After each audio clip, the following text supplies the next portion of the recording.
Welcome back, you night owls. Tonight we plunge into the brutal life of a Viking slave, where the air smells of smoke and despair, and survival feels like a cruel jest. Picture a misty dawn, a quiet village nestled by a river, its thatched roofs glistening with dew. Suddenly, dragon-headed longships slice through the fog, their oars churning like the heartbeat of some ravenous beast. Screams erupt, flames lick the sky, and our young man, let's call him Edric, stands frozen, a pitchfork in his trembling hands, as Viking raiders storm ashore. They probably won't survive this. So, before you get comfortable, take a moment to like the video and subscribe, but only if you genuinely enjoy what I do here. Drop a comment with your location and local time. I'm curious where you're listening from as the world spins into night. Now, dim the lights, maybe turn on a fan for that soft background hum, and let's ease into tonight's journey together. The village's chaos. Edric, barely 20, with calloused hands from years of tending his father's fields, sprints toward the forest's edge. His breath catches in his throat, sharp as a blade, as he dodges a raider's swinging axe. The weapon's iron head glints in the dawn light, missing his shoulder by a whisper. Around him, huts blaze like funeral pyres, their crackling timbers drowning out the cries of his neighbors. He trips over a discarded bucket, its contents, milk from this morning's milking, spilling into the dirt, mixing with blood. Edric's heart pounds, he's no warrior, just a farmer's son who knows the rhythm of planting and harvest, not the dance of death. But the Vikings are relentless, their furs and chainmail streaked with soot, their eyes gleaming with a hunger that's not just for gold. Mainstream history tells us Viking raids, like this one in the late 8th century, targeted coastal villages across Europe, from Ireland to Francia, often striking with terrifying speed. Monasteries and settlements, rich with grain or silver, were prime targets, their inhabitants either slaughtered or enslaved. Edric's village, somewhere along the Anglo-Saxon coast, is no exception. The raiders, likely Norsemen from Denmark or Norway, sail in longships that can carry up to 60 men, their shallow drafts perfect for slipping up rivers to strike inland. This isn't just a smash and grab, it's a calculated harvest of human lives. Edric ducks behind a haystack, his chest heaving, as a raider with a braided beard bellows orders in a guttural tongue. The man's helmet, dented and scarred, catches the firelight, making him look half-demon. Edric's sister, Aelfwine, shrieks from the village square, her voice cutting through the chaos like a shard of glass. He wants to run to her, but his legs feel like lead, pinned by fear. A quirky tidbit here, some Viking raiders wore eye makeup, yep, coal-like stuff, to enhance their vision or intimidate foes. Imagine Edric spotting those painted eyes, wondering if he's facing men or monsters. Historians still argue whether these raids were purely economic or driven by some deeper cultural urge, like proving warrior prowess or appeasing gods. Either way, Edric's world is crumbling. He crawls through the mud, the damp earth soaking his tunic, as he aims for the tree line. The forest is his only hope, a tangle of oak and ash that might hide him. But hope is a slippery thing. A raider's hand clamps onto his ankle, yanking him back with a force that steals his breath. Edric kicks, his heel connecting with something soft, maybe a nose, but it's not enough. Another raider looms over him, a giant with a scar splitting his brow, who smacks Edric's head with the flat of an axe. Stars explode in his vision, and the world tilts. Joke number 1. Guess Edric's learning the hard way that Vikings don't take kindly to cardio workouts through their raid zones. When Edric comes to, his wrists are bound with coarse rope that bites into his skin. The village is a smoldering ruin, the air thick with the acrid stench of burning thatch. He's dragged to his feet, his head throbbing like a blacksmith's anvil. Aelfwine is nowhere in sight, and the thought of her fate twists his gut worse than hunger ever did. The raiders herd survivors, maybe a dozen, mostly young men and women, toward the riverbank, where the longships bob like wolves waiting to feed. Edric stumbles, his bare feet catching on sharp pebbles, each step a reminder of his new reality. The Vikings shove their captives into a line, inspecting them like livestock. One raider, with a laugh that sounds like gravel, points at Edric's lanky frame and mutters something to his comrade. Probably not a compliment on his farming skills. The sensory details hit hard. The river's icy spray stings Edric's face as is pushed toward a longship's plank. The boat's wooden hull creaks under the weight of men and loot, its deck slick with seaweed and blood. Edric's shoved into the hold, a dark, cramped space that smells of sweat and salt. His shoulder to shoulder with other captives, their faces pale, eyes wide with terror. A woman beside him, her hair matted with ash, whispers a prayer in a tongue Edric doesn't know. He wants to comfort her, but his own voice is trapped behind a lump of fear. Joke number 2. If Edric thought harvest season was tough, wait till he tries Viking boat yoga, cramped, smelly, and no stretch breaks. The longship lurches as oars dip into the water, pulling them away from the shore. Edric cranes his neck, catching a final glimpse of his village, now just a smear of smoke against the horizon. His life, his family, his fields, his quiet evenings by the fire, is gone. The raiders shout to each other, their voices rising over the rhythmic splash of oars. One captive, a boy no older than 15, sobs quietly, earning a sharp cuff from a Viking. Edric clenches his jaw, his bound hands twitching. He's not brave, not yet, but something stirs in him, a flicker of defiance, or maybe just survival's stubborn pulse. As the ship cuts through the waves, Edric's mind races. He's heard tales of Viking slaves, or thralls, from travelers passing through his village. They're worked to death, or worse, offered to the Norse gods in bloody rituals. A fringe fact floats up: some Viking thralls were buried alive with their dead masters, a grim honor to serve in the afterlife. Edric shudders, the cold of the hold seeping into his bones. Historians still argue whether thraldom was a rigid caste system or if some slaves could earn freedom. For now, Edric's only certainty is the rope around his wrists and the dark journey ahead. The sea stretches endless, grey and unforgiving, as the longship carries him toward an unknown fate. The other captives huddle together, their breaths forming faint clouds in the chilly air. Edric's stomach growls, but there's no food, only the promise of hardship. A raider tosses a bucket of water over them, a half-hearted attempt to keep them alive. Edric's throat burns as he swallows a mouthful, the salt stinging his cracked lips. Joke number 3, Viking hospitality, free cruises, terrible room service. The ship rocks, and Edric closes his eyes, not praying, not yet, but clinging to a sliver of hope that he'll see Aelfwine again, that he'll find a way to survive. The longship slices through the sea, its dragon-headed prow snarling at the horizon as Edric huddles in the hold, his body aching from the cold and the ropes binding his wrists. The air is thick with the stench of unwashed bodies and damp wood, the kind of smell that clings to your skin like a bad memory. Waves slap against the hull, each jolt sending a shiver through the captives packed together like barrels of fish. Edric's knees press into his chest, his lanky frame wedged between a trembling boy and a woman whose eyes are glassy with shock. The Vikings above shout in their harsh tongue, their laughter cutting through the wind like a blade. Edric's stomach twists, not just from hunger but from the gnawing fear of what lies ahead: a market, a master, a life no longer his own. The sea journey is a brutal gauntlet. Mainstream history notes that Viking longships, marvels of 8th and 9th century engineering, could cover vast distances, carrying slaves from raided coasts to markets in places like Hedeby or Birka. These ships, built from oak and clinker-planked for flexibility, were fast but offered no comfort to captives. Edric feels every splinter of the rough-hewn deck beneath him, each one a reminder of his fall from farmer to freight. The hold is a prison of wood and shadow, lit only by slivers of grey light slipping through gaps in the planks above. His wrists burn where the rope has rubbed them raw, and his mouth is dry as old leather. He tries to shift, to ease the cramp in his legs, but there's no room, no relief. A quirky tidbit surfaces through the fog of his fear. Some Viking sailors believed seabirds carried messages from the gods, guiding their ships to safe harbors. Edric squints up, catching a glimpse of a gull wheeling overhead, its cry sharp and mocking. Does it herald land or just more misery? He's not sure he believes in omens, but right now, he'd take any sign of hope. Historians still argue whether Viking navigation relied more on practical skills, like reading waves and stars, or on spiritual rituals to appease the sea gods. For Edric, it's all the same: the sea is a beast, and he's trapped in its belly. The days blur into a haze of cold and hunger. The Vikings toss down scraps of bread, hard as stone, and a bucket of brackish water that tastes like despair. Edric fights for a mouthful, his elbows jabbing against his neighbors in the scramble. The boy beside him, with matted hair and a face streaked with dirt, snatches a crust and wolfs it down, only to retch it back up when the ship pitches. Edric's own stomach churns, but he forces himself to swallow, knowing he needs strength to survive. Joke number 1, Viking cuisine, where the bread's tougher than the sailors and twice as salty. The woman next to him, the one with the glassy eyes, mutters something in a language Edric doesn't understand. Her hands tremble as she clutches a small wooden cross, hidden beneath her torn cloak.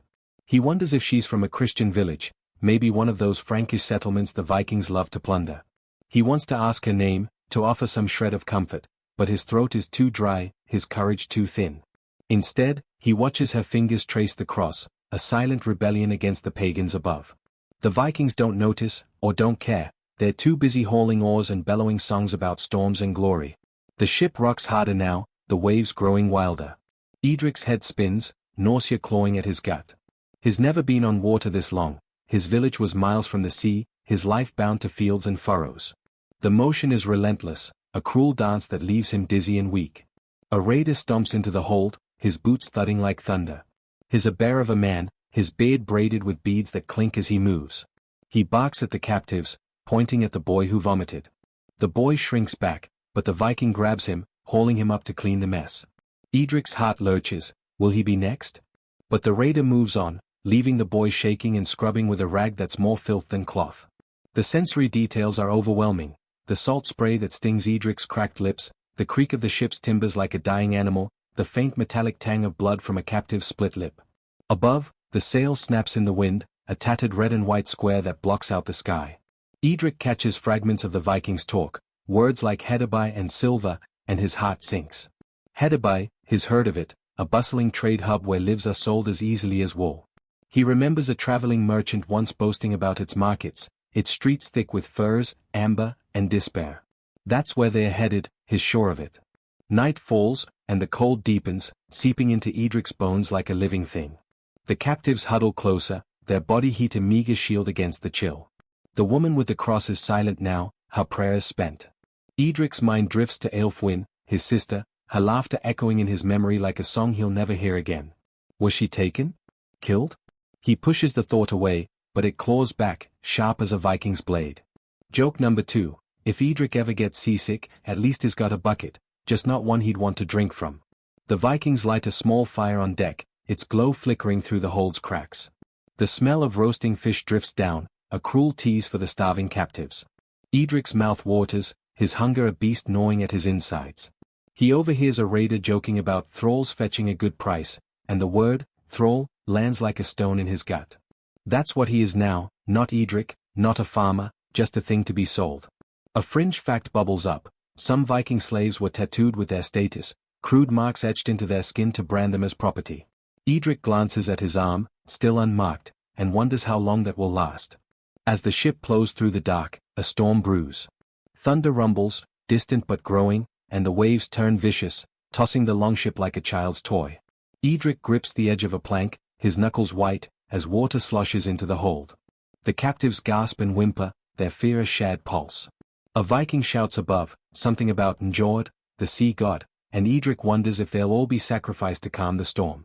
Historians still argue whether Vikings truly believed in such offerings or if they were pragmatic sailors who trusted their skills over superstition.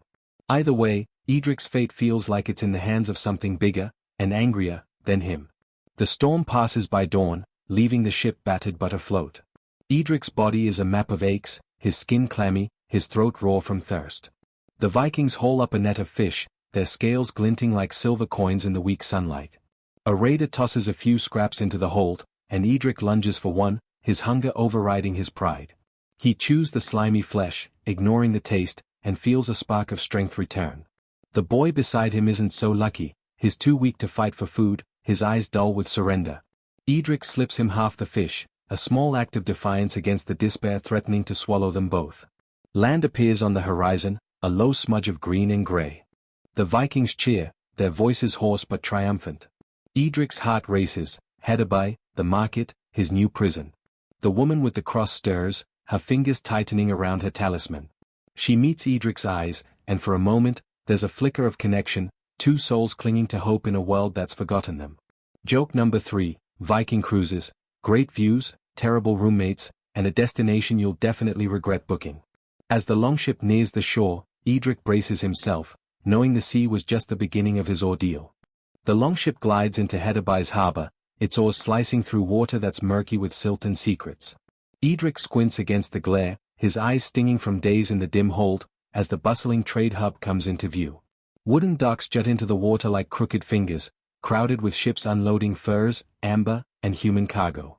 The air hums with voices, shouts of merchants, the clink of coins, the low moans of captives like Edric, herded onto the shore. His bare feet hit the splintered planks, and he stumbles, the ropes around his wrists tugging tight as a Viking shoves him forward.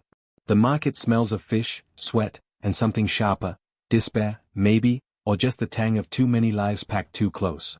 Hedabai, a thriving Viking trade center in the 9th century, is a crossroads of commerce and cruelty, as history confirms. Its streets, lined with timber houses and stalls, buzz with traders from as far as Byzantium and the Baltic, bartering everything from iron tools to human beings. Edric's group is marched through the chaos, their chains clanking like a grim rhythm section. He catches glimpses of the market, a woman weighing amber beads, a smith hammering a blade, a child chewing on a strip of dried cod. The normalcy of it all feels like a slap. How can life thrive here while his own is being sold? The captives are herded toward a wooden platform, its surface stained with years of transactions.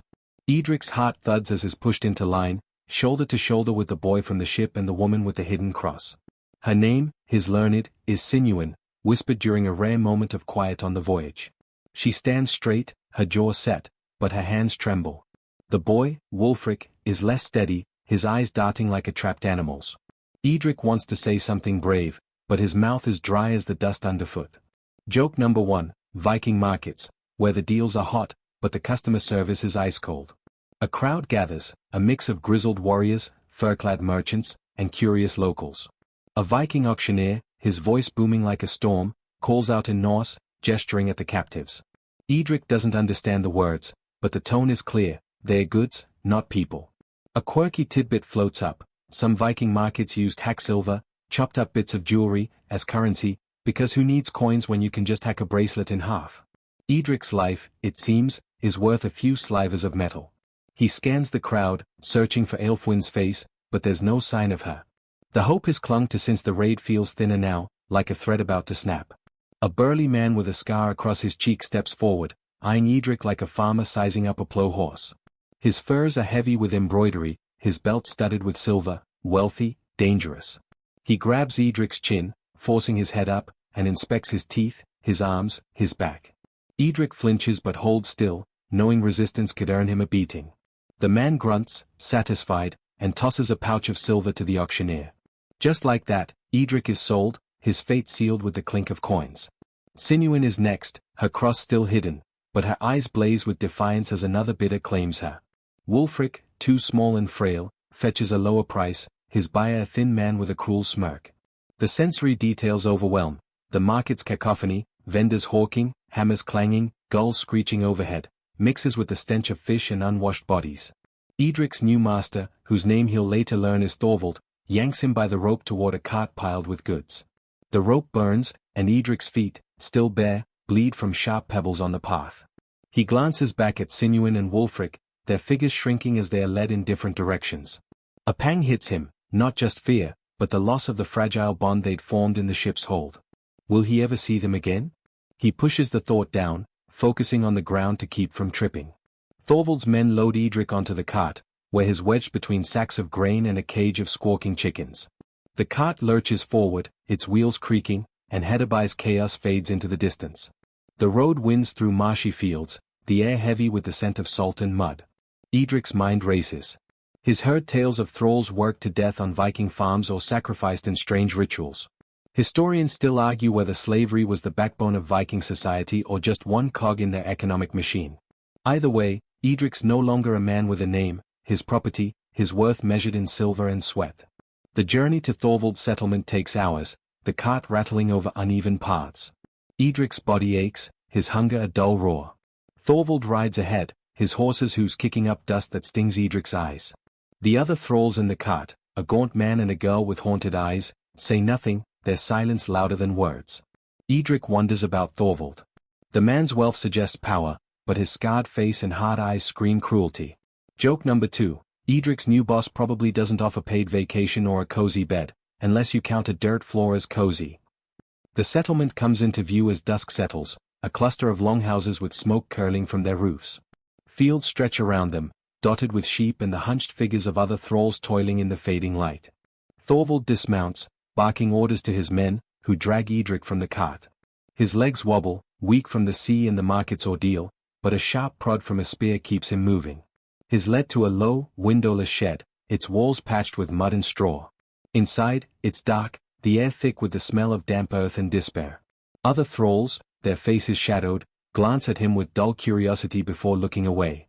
Thorvald looms in the doorway, his silhouette filling the space like a storm cloud. He speaks in broken Anglo-Saxon, his accent thick: work hard, live. Slack, die.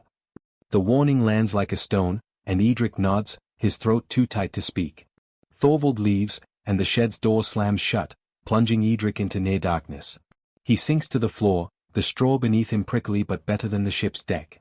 A fringe fact nudges his mind: some Viking thralls were given crude nicknames, like Bentback or Slowfoot, to mock their labor or flaws.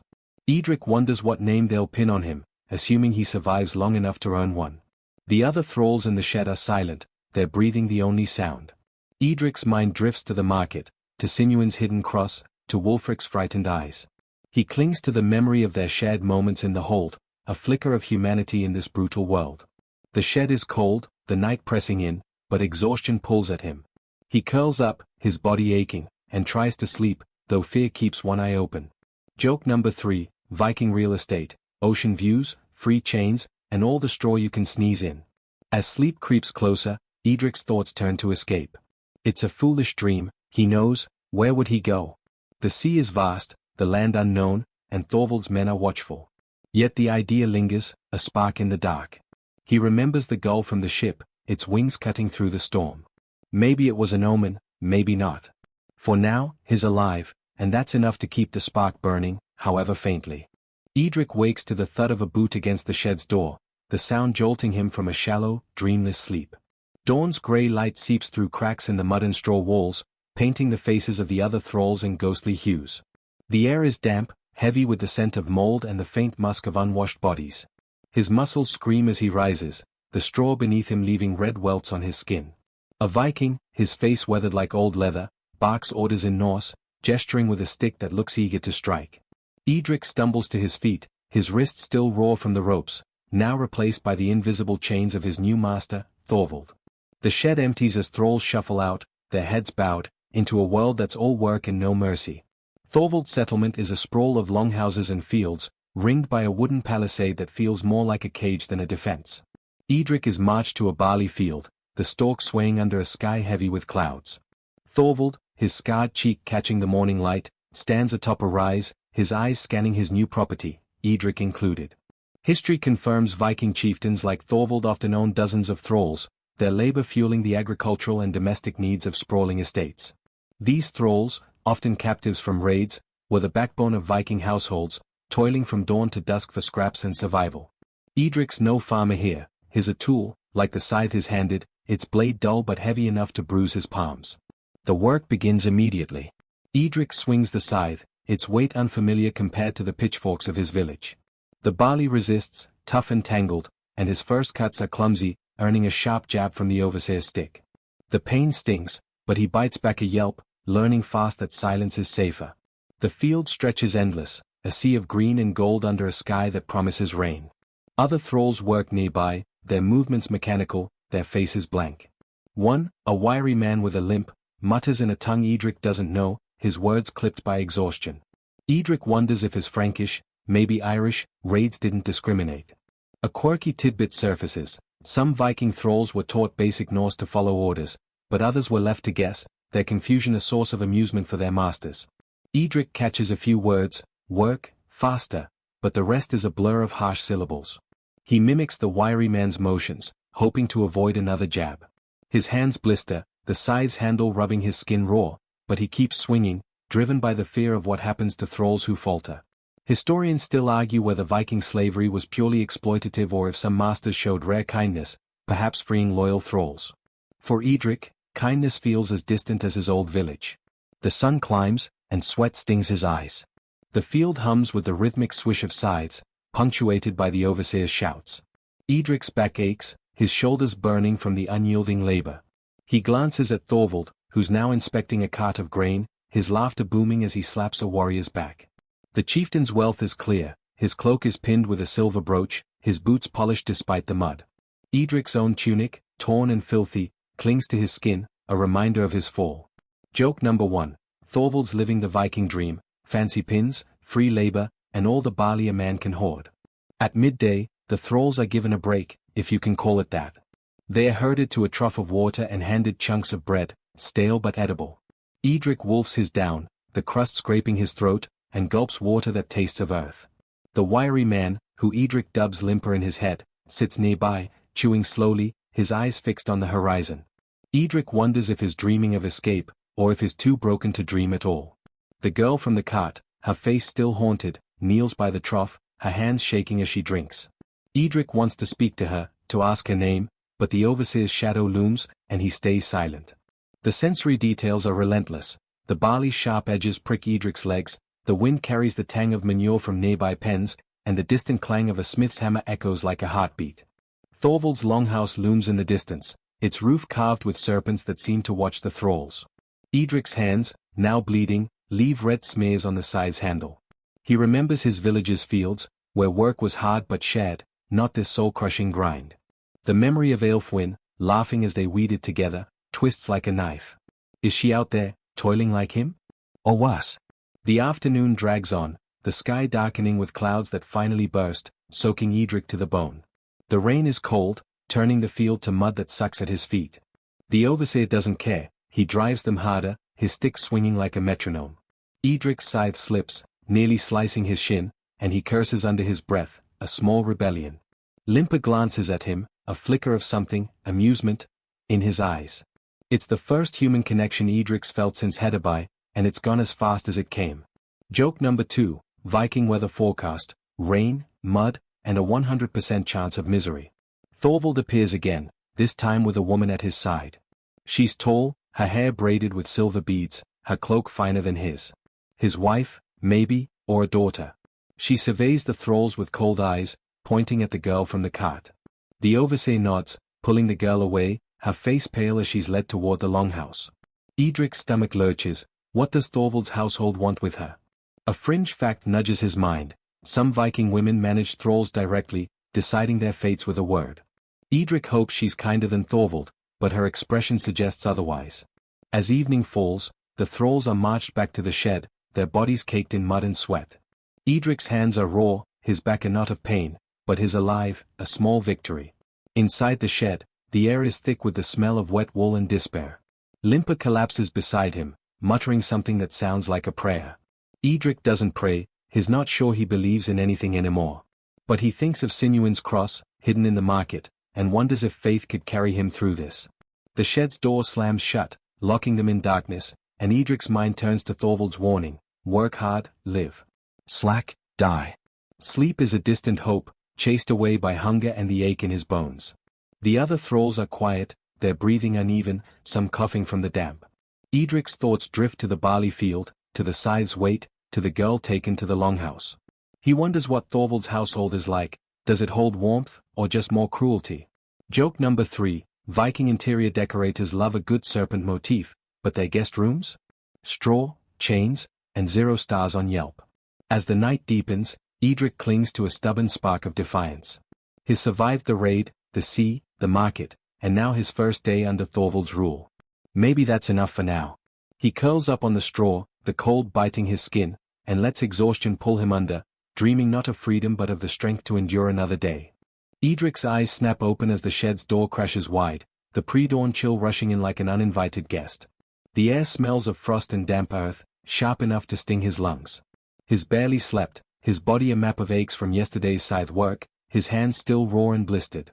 The overseer's silhouette fills the doorway, his stick tapping the floor like an impatient drumbeat. The thralls rise, their movements sluggish, their breaths clouding in the cold. Edric stumbles to his feet, his bare toes curling against the icy straw, and follows the others into the grey half-light of Thorvald's settlement. The fields wait, endless and unforgiving, under a sky that's more lead than blue.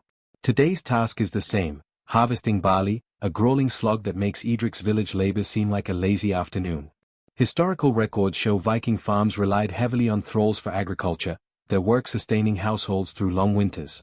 Barley, a staple crop, was ground into flour or brewed into ale, fueling both body and spirit in Norse society. Edric swings his scythe, the blade catching on tough stalks, each stroke a battle against exhaustion. The mud clings to his feet, heavy as guilt, and the wind bites his face, carrying the distant bleat of sheep and the tang of manure. His blisters pop, sending sharp pain up his arms, but he grits his teeth, knowing the overseer's stick is never far. The other thralls work in silence, their faces etched with resignation. Limper, the wiry man from yesterday, moves with a grim efficiency, his limp more pronounced in the cold. Edric watches him, wondering how long he's been here, how many masters he's served.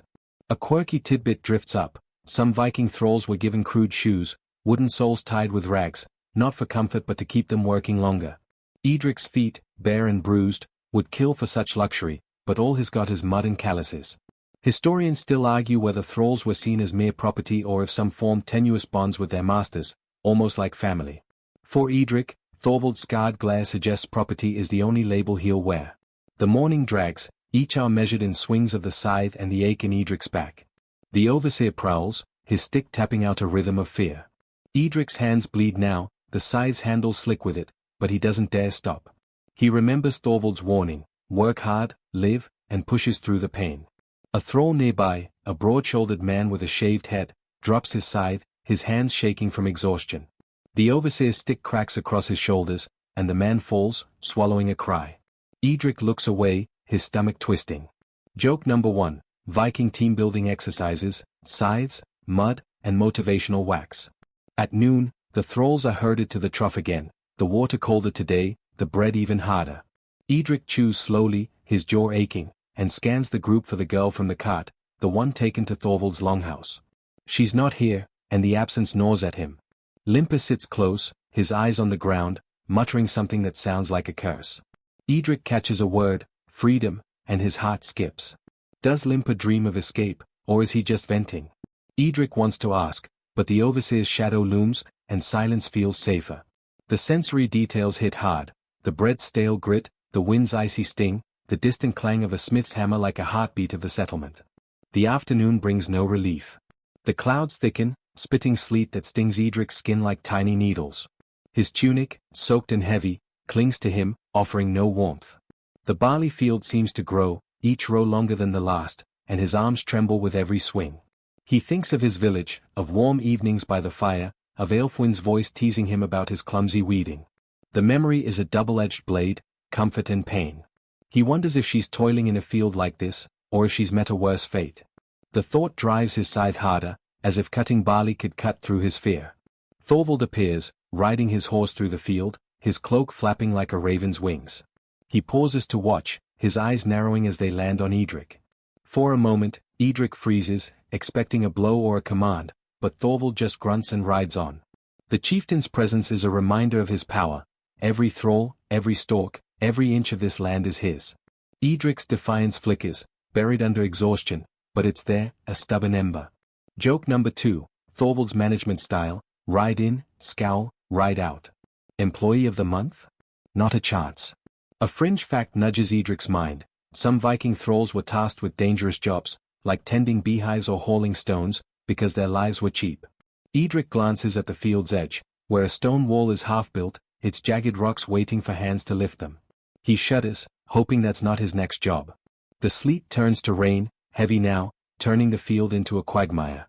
Edric's feet slip, and he nearly falls, catching himself on the scythe. Limper, working nearby, shoots him a look, not pity, but something close.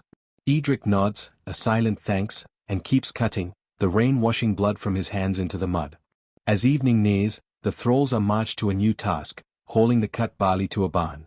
The bundles are heavy, their stalks prickly, and Edric's shoulders scream under the weight. The barn smells of dust and old grain, a faint comfort compared to the shed's damp misery. Inside, a woman, older, with grey-streaked hair, directs the thralls, her voice sharp but not cruel.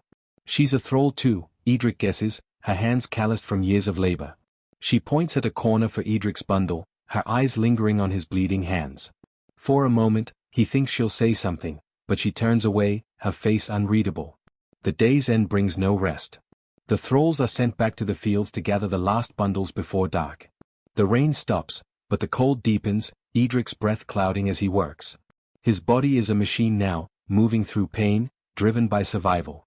He thinks of Sinuin's cross, of Wulfric's frightened eyes in Hedeby, and wonders if they're still alive. The thought of their shared suffering in the ship's hold keeps him going, a thin thread of connection in this brutal world. Historians still argue whether thralls could form communities or if their shared misery was just a fleeting bond. For Edric, it's all he has. The shed awaits as night falls, its darkness a familiar prison. Edric collapses onto the straw, his body trembling from cold and exhaustion. Limper lies nearby, his breathing ragged, and the other thralls are silent, their coughs and shivers filling the air. Edric's hands throb, his blisters now open sores, but he's too tired to care. He thinks of the older woman in the barn, her brief glance, and wonders if she's seen others like him come and go. Joke number 3, Viking retirement plan. Work till you drop, then get a nice straw bed to dream of better days. Sleep creeps in, slow and reluctant, as Edric clings to that ember of defiance. He's survived another day, his body battered but unbroken. The shed's walls creak in the wind, and he imagines the gull from the ship, its wings cutting through the storm. Maybe it's still out there, guiding him towards something, survival, hope, or just another dawn. Winter's breath tightens its grip on Thorvald's settlement, the air sharp as a freshly honed blade. Edric shivers in the shed, his thin tunic no match for the frost that creeps through the cracks, turning his breath into fleeting clouds. The straw beneath him is damp, its musty scent mingling with the faint reek of sweat from the huddled thralls. Dawn is a cruel rumor, the sky outside barely lighter than the darkness within. The overseer's boot thumps the door, and Edric drags himself up, his joints stiff, his hands still raw from yesterday's scythe work. The cold is a thief, stealing what little strength he has left, but he moves, knowing stillness invites the overseer's stick, or worse. Outside, the world is a frozen wasteland. The barley fields, now stubble, glisten with frost under a sky heavy with the threat of snow. Edric's task today is hauling firewood, a job that makes the scythe seem like a fond memory. Historical records tell us Viking winters were brutal, with thralls often bearing the worst of it, tasked with keeping hearths lit while their own bodies froze. Edric joins a line of thralls trudging to a copse of gnarled trees, their axes dull but heavy. His bare feet crunch on frozen mud, each step a needle of pain. The overseer, bundled in furs, watches with eyes like flint, his stick swinging idly. The work is relentless. Edric swings his axe, the blade biting into oak with a thud that jars his bones. Splinters fly, catching in his tunic, and the cold makes his blisters scream. The other thralls, their faces pale and pinched, work in silence, their breaths puffing out in rhythmic bursts. Limper is there, his limp worse in the cold, but he swings with a grim determination Edric envies. A quirky tidbit surfaces. Some Viking thralls were fed a gruel called skyus, a thin mix of barley and fish bones, meant to keep them alive but not much else. Edric's stomach growls at the thought, he hasn't eaten since yesterday's stale bread, and even skyus sounds like a feast. The forest is a maze of shadows, the trees skeletal under the grey sky. Edric's hands, already raw, bleed anew as the axe's handle rubs his sores. He thinks of his village, where winters meant huddling by a fire, not chopping wood in a wind that cuts like a knife. The memory of Aelfwine, her hands red from knitting by the hearth, stings worse than the cold. Is she out there, shivering like him? He pushes the thought down, focusing on the axe, the wood, the next swing.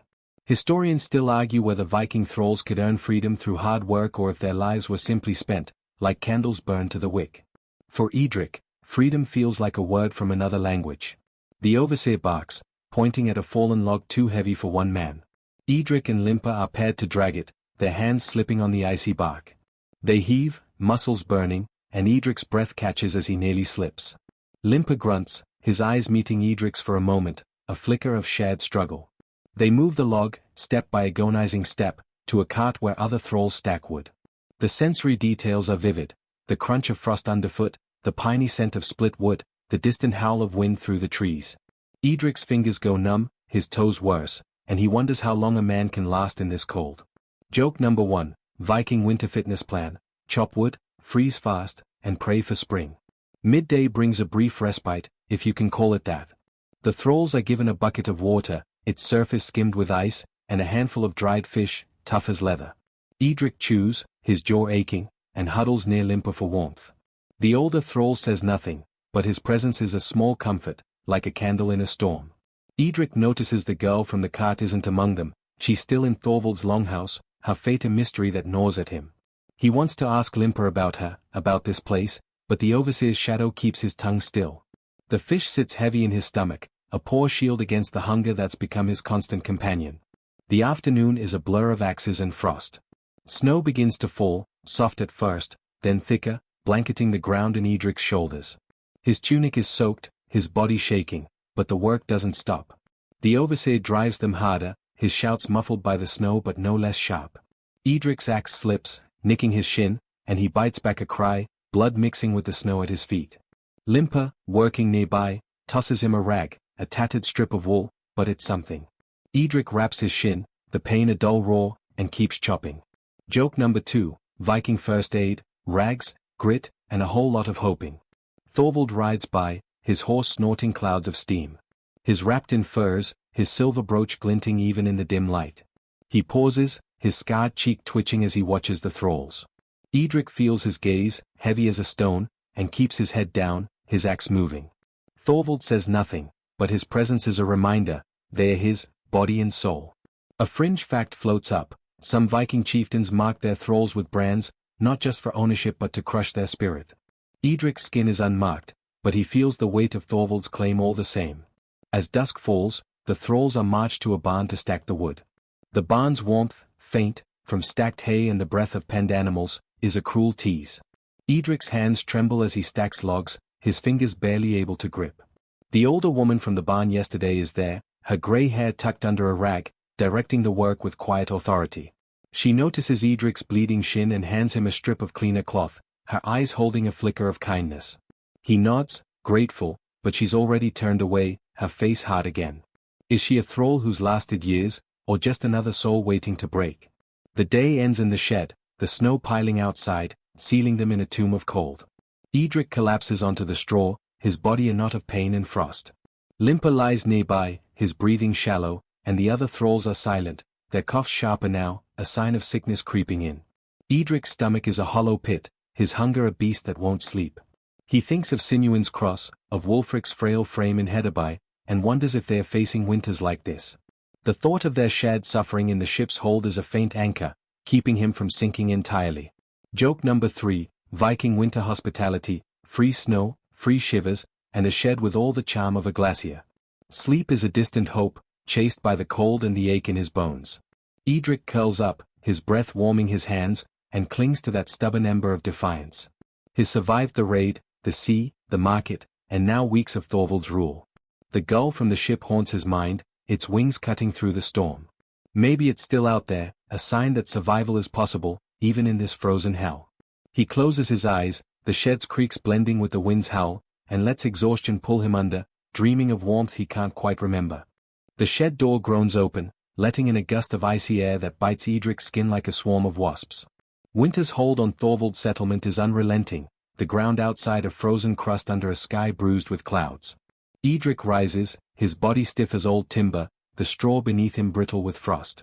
His breath clouds in the dim light, and his hands, still raw from axe work, throb with a dull fire. The overseer's silhouette looms, his stick tapping a familiar threat, and the thralls shuffle out, their coughs and shivers a grim chorus. Edric's stomach is a hollow knot, last night's fish scraps long gone, and the cold makes hunger feel like a blade twisting inside him. Today's task is different, and it sets Edric's nerves on edge. The thralls are led not to the fields or forest but to the heart of the settlement, where Thorvald's longhouse looms, its serpent-carved roof dusted with snow. A crowd gathers, Vikings in furs, their faces flushed with ale and anticipation. Edric's group is herded to a clearing where a wooden platform stands, ringed by stones etched with strange runes.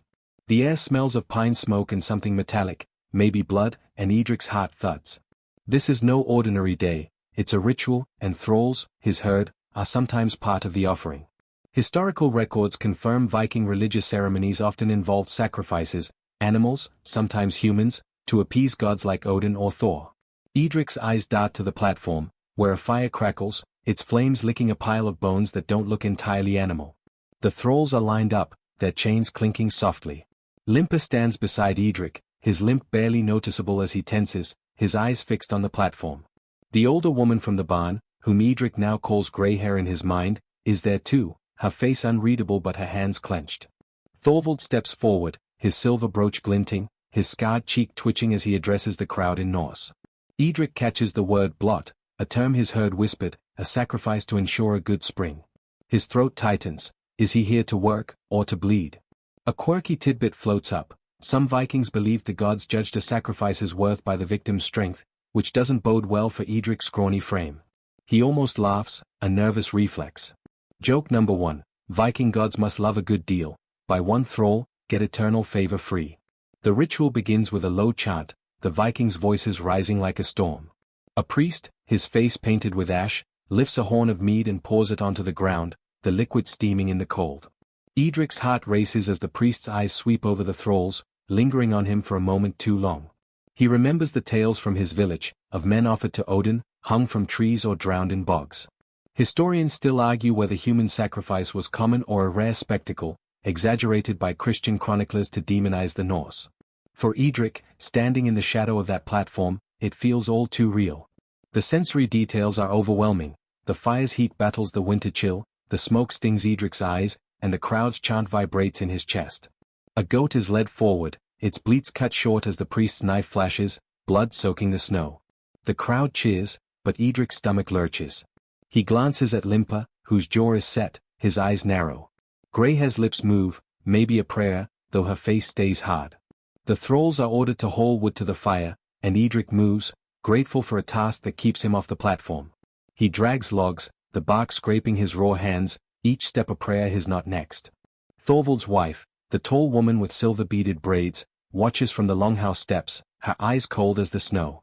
She points at a thrall, a young man, barely older than Wulfric from Hedeby, and the overseer drags him forward. The boy's face is pale, his eyes wide with terror, and Edric's breath catches. The priest ties the boy's hands, muttering words that sound like a curse. The crowd's chant grows louder, and Edric's heart sinks as the boy is led to the platform. Is this it? A human sacrifice? He wants to look away, but fear glues his eyes to the scene. Joke number 2, Viking ceremonies, great for community bonding, terrible for the guest of honor. The priest raises his knife, and the crowd hushes. Edric's hands tremble, dropping a log, earning a glare from the overseer. But the knife doesn't fall. Instead, the priest cuts the boy's bonds, smears blood from the goat on his forehead, and pushes him back to the thralls. The crowd roars, and Edric exhales, his legs weak. It was a test, a mock sacrifice, maybe to scare the thralls or please the gods without wasting a life. A fringe fact nudges his mind. Some Viking rituals used symbolic sacrifices, sparing the victim to show mercy, or to keep valuable labor. Edric's relief is short-lived. The boy's sobs echo as is shoved back into line, his spirit broken even if his body's whole. The ritual continues, the fire fed with more wood and offerings, grain, a chicken, another goat. Edric hauls logs, his arms burning, his mind racing. He thinks of Sinuan's cross, hidden in Hedeby, and wonders if her faith would help her here. He's not sure he has any left, but the memory of her defiance keeps him moving. The thralls work in silence, their fear a shared pulse. Limpa mutters something, too low to catch, and Edric wonders if he's cursing the gods or Thorvald. The overseer's stick hovers, ready to strike, but Edric keeps his head down, his hands busy. As the day wears on, the ritual shifts to feasting. The Vikings move to the longhouse, their laughter spilling out as thralls carry in barrels of ale and baskets of bread. Edric's group is tasked with serving, a new humiliation. He carries a heavy jug, its clay cold against his blistered hands, and pours ale for warriors whose faces blur into a gallery of scars and beards. The longhouse smells of roasted meat and smoke, a cruel contrast to the thralls' empty stomachs. Edric's mouth waters, but he knows better than to hope for a scrap. Joke number 3, Viking feasts, where the food's hot, the ale's cold, and the thralls get neither. The feast drags into dusk, the Vikings' voices growing louder, their hands heavier on the thralls. Edric dodges a drunken warrior's grab, his heart pounding, and catches Greyhair's eye across the hall. She's serving too, her movements swift but careful, her face a mask. Does she know more about these rituals? Has she seen thralls chosen for worse? He wants to ask, but the chaos of the feast keeps them apart. Thorvald sits at the head, his wife beside him, their laughter sharp as they toast the gods. Edric pours more ale, his arms trembling, and wonders if this is his life now, serving, fearing, surviving. Night falls, and the thralls are finally marched back to the shed, the cold biting deeper as snow swirls around them. Edric's body is a knot of exhaustion, his hands stinging, his stomach a void. Inside the shed, the straw is no comfort, but he collapses anyway, Limpa and Greyhair nearby. The other thralls are silent, their breathing uneven, some coughing from the winter's grip. Edric thinks of the boy on the platform, his terror, and feels the weight of his own fear. The gull from the ship haunts his mind, its wings a faint promise of something beyond this frozen nightmare. He closes his eyes, the shed's creaks blending with the wind, and clings to that ember of defiance, praying it's enough to carry him through another day. The shed's darkness is a heavy blanket, broken only by the faint creak of its walls as winter's wind howls outside. Edric lies on the straw, his body aching from the day's ritual and the endless labor before it. His hands, raw from hauling wood for Thorvald's fire, throb with every heartbeat, and the cold seeps into his bones, making sleep a distant dream. The other thralls breathe unevenly around him, their coughs sharper now, a grim reminder of winter's toll. Limper, curled nearby, mutters in his sleep, his words a jumble of pain and defiance. Edric's mind churns, replaying the boy's terror on the ritual platform, the priest's knife glinting in the firelight. Survival feels like a cruel game, but a new thought flickers, an ember of escape, fragile but growing. Dawn breaks, grey and unforgiving, as the overseer's boot kicks the door open. The air bites Edric's face, smelling of snow and smoke from the longhouse's hearths. The thralls are marched to the fields again, but today's task is lighter, clearing stones from a frozen pasture to prepare for spring planting. Edric's hands, still sore, grip the jagged rocks, each one heavy with frost. Historical records show Viking farms needed constant maintenance, with thralls clearing land to expand fields or repair walls, their labor shaping the landscape as much as their master's ambitions. The pasture is a patchwork of ice and mud, and Edric's bare feet slip as he hauls a stone to a growing pile. The overseer watches, his stick idle for now, but his eyes miss nothing.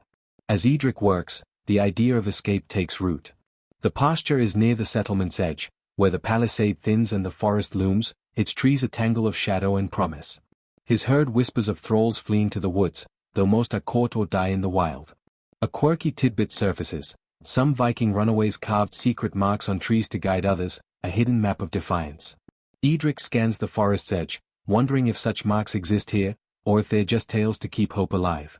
Historians still argue whether most escaped thralls sought freedom or simply traded one hardship for another in the wilderness. For Edric, the forest feels like a gamble worth taking. He works alongside Limper, who's stronger than his limp suggests, heaving stones with a quiet intensity. Edric catches his eye, and for a moment, he considers sharing his plan. Could Limper be trusted?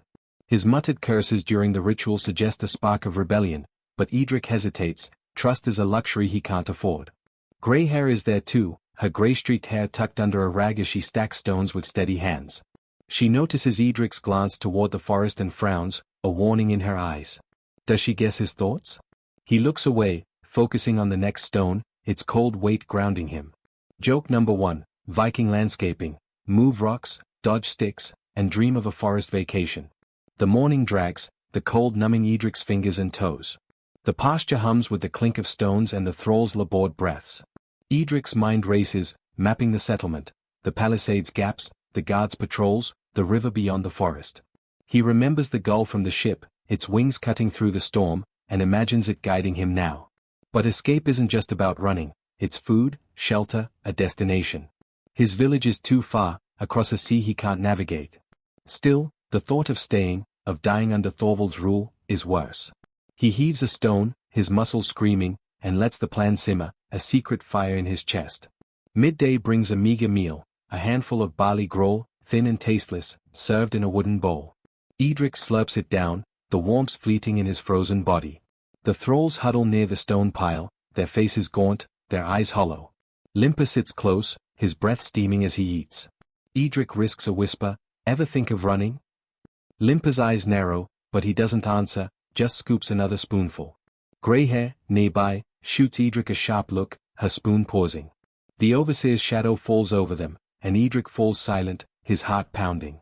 The sensory details are stark, the gruel's gritty texture, the wind's icy sting, the distant bark of Thorvald's dogs, their chains rattling like his own. The afternoon is more stones, more cold, more pain. Edric's hands bleed now, the rocks tearing his blisters open. He works closer to the forest's edge, testing his plan. A gap in the palisade is visible, just wide enough for a man to slip through. 2 guards patrol nearby, but their movements are lazy, their eyes on the longhouse where Thorvald's men drink. Edric's pulse quickens. Could tonight be the night? He imagines sprinting through the snow, the forest swallowing him, but the thought of wolves, or worse, Thorvald's hounds, chills him deeper than the wind. Joke number 2, Viking escape plans. Great for cardio, terrible for not getting eaten by something furry. Thorvald rides by, his horse's hooves crunching the frost. His scarred cheek catches the weak sunlight, and his gaze sweeps the thralls, lingering on Edric. Does he sense defiance? Edric drops his eyes, piling a stone with exaggerated care. Thorvald grunts and rides on, but the weight of his stare lingers. A fringe fact nudges Edric's mind. Some Viking masters branded runaways with hot iron, ensuring they'd never blend into another settlement. Edric's skin is unmarked, but the thought of a brand's burn makes him shudder. He heaves another stone, his plan teetering between hope and madness. As dusk falls, the thralls are marched back to the shed, but Edric's chance comes sooner than expected. The overseer, distracted by a shouting match between two guards, turns his back. The forest is close, the palisade's gap just steps away. Edric's heart leaps, his legs twitching to run. He glances at Limper, hoping for a signal, but Limper's face is blank, his eyes on the ground. Grey hair, stacking a final stone, catches Edric's look and shakes her head, her lips tight. The moment passes, the overseer turns back, his stick raised, and Edric's courage falters. The gap in the palisade mocks him as is herded away, his plan crumbling like frost underfoot. In the shed, the cold is a living thing, wrapping Edric's body as he collapses onto the straw. Limper lies nearby, silent but awake, his eyes glinting in the dark. Did he see Edric's hesitation? Grey hair settles across the shed, her gaze heavy with unspoken words. The other thralls cough and shiver, their misery a shared pulse. Edric's mind replays the palisade's gap, the forest shadow, the gull's wings. He thinks of Sinuan's cross, of Wulfric's fear in Hedeby, and wonders if they've ever dreamed of running. Joke number 3, Viking escape routes, open all night, but the guest list includes hounds and really bad odds. Sleep creeps in, slow and reluctant, as Edric clings to his fading plan.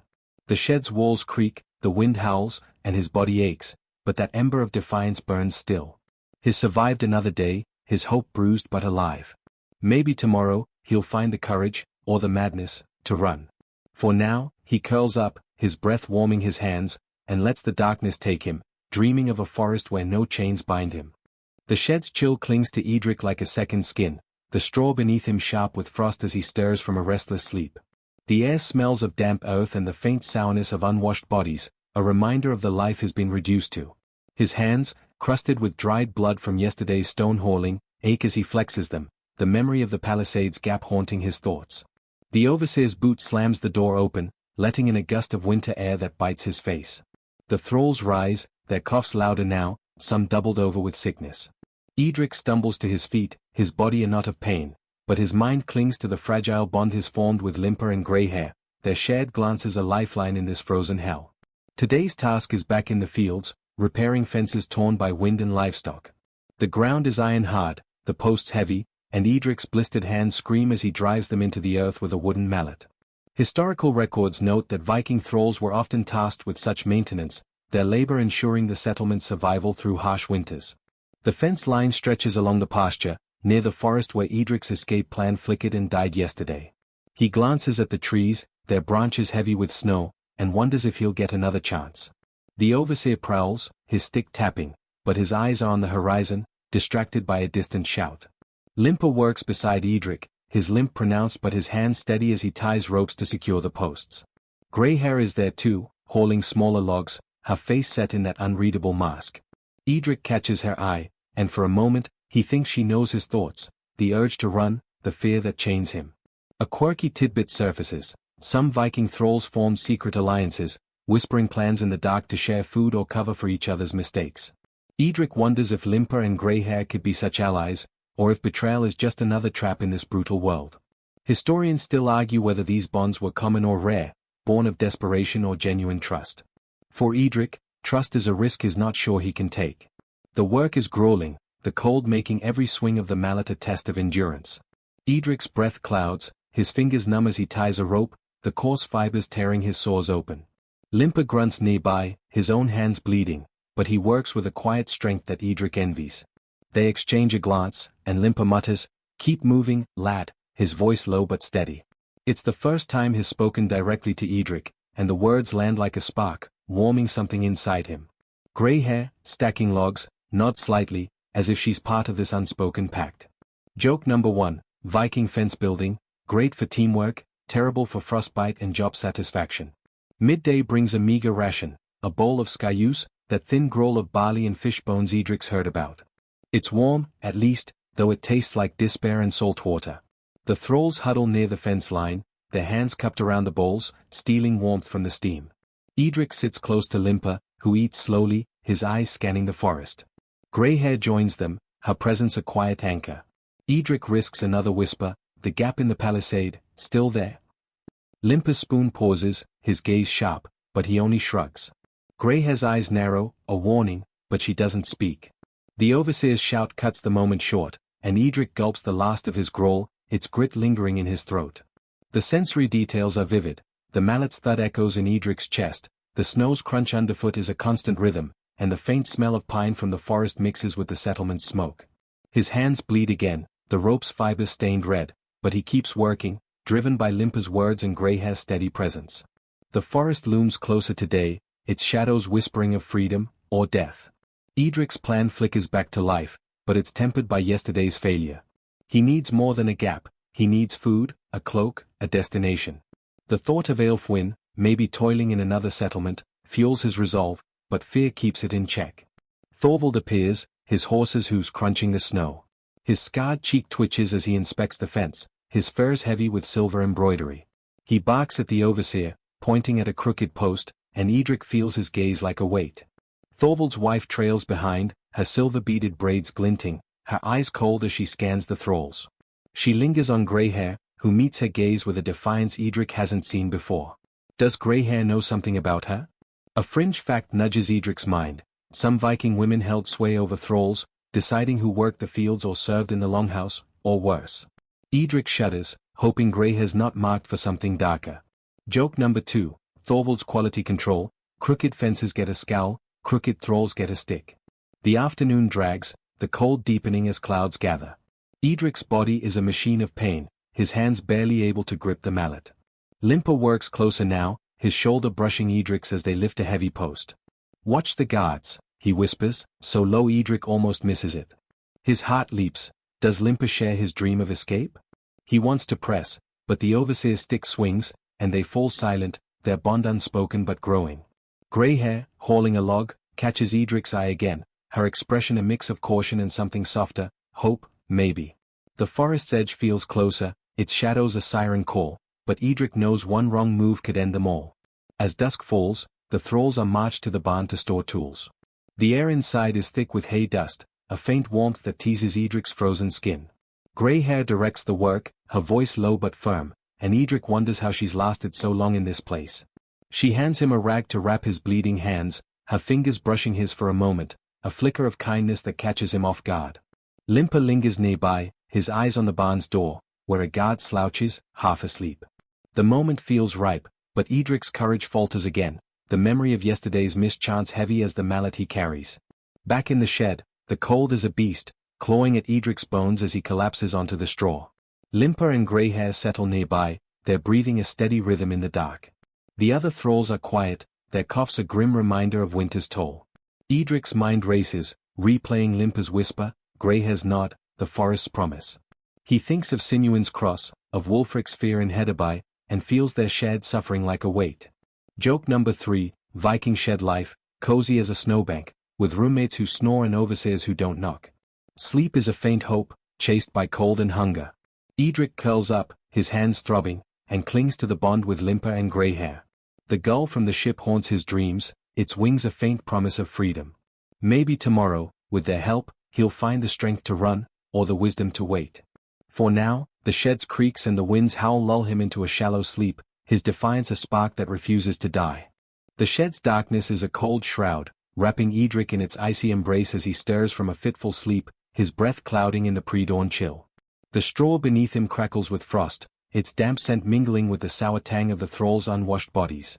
His hands, crusted with blood from yesterday's fence work, throb as he flexes them, each movement a reminder of his fragile defiance.